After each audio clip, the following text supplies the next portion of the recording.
Hello everyone and welcome to the Green Man channel. Hope you're doing good and well. So it's time for the first album review of 2025 on the channel, and I'm reviewing the second studio album from the melodic death metal supergroup known as the Halo Effect, and this is their release March of the Unheard, which came out yesterday on the 10th of January via Nuclear Blast, and the album is 12 tracks and about 44 minutes in length.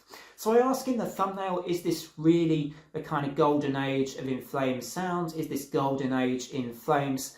And I'm not sure, a lot of people are saying it is, but I don't know if I can completely hear that really, if I'm being brutally honest with you.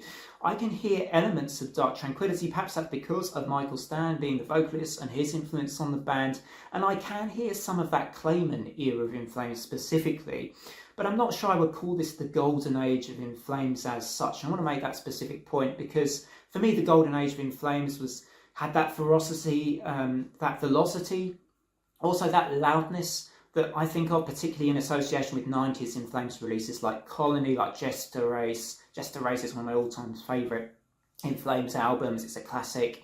And also like Horacle. Clayman somewhat as well is in that classic era. I would certainly say it's a great album, but when you're talking about the golden age, for me it goes back quite far into the really early days of In Flames up until about Clayman time, yes. But if you were to say this is pure golden age In Flames, I wouldn't entirely agree with that. I think it's kind of like an amalgamation of Clayman and Reroute to Remain era In Flames with Dark Tranquillity, actually, and there's some of their later records. Perhaps a bit of Fiction here, a bit of Construct I can even hear later on in this album, so it's a bit of a mixture for me.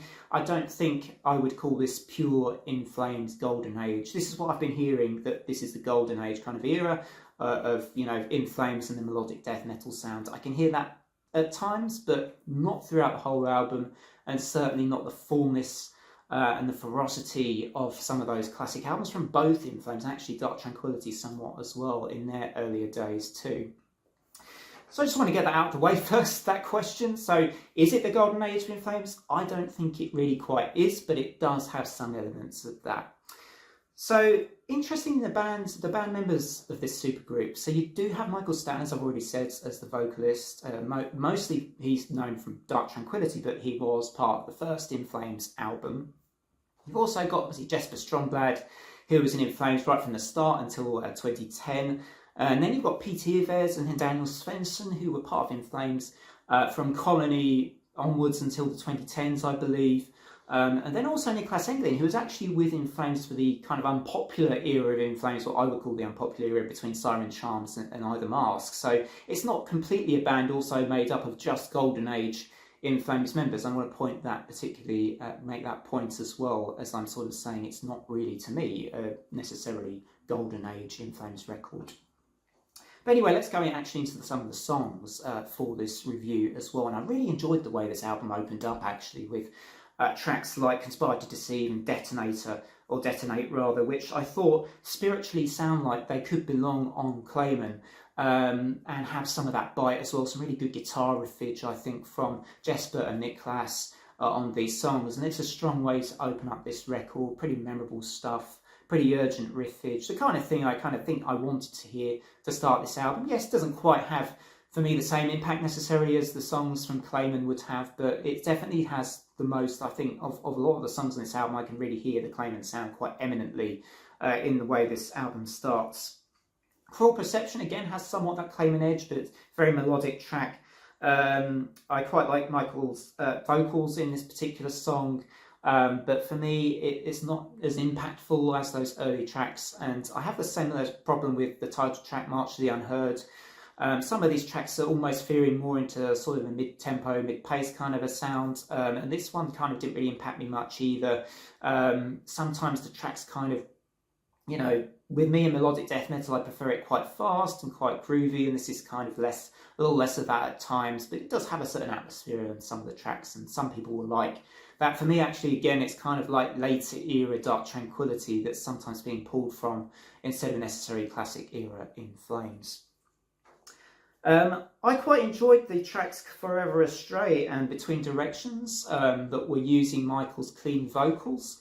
But the one thing I felt was that those tracks kind of went a bit off on a tangent from the rest of the album. It didn't really feel like it fit so much in with a lot of the other songs on the album. But, you know, whether or not that will be refreshing to you or not is probably, you know, is up to you guys out there. I found it personally like they were good songs and I enjoyed them, but I'm not sure about their place on this album because they did feel like almost they went off too much on a tangent from the album's core sound, which is a bit more of a kind of, you know, that melodic death metal sound of the sort of 2000s era In Flames. So I feel like this went off, those two tracks went off on a little bit of a tangent.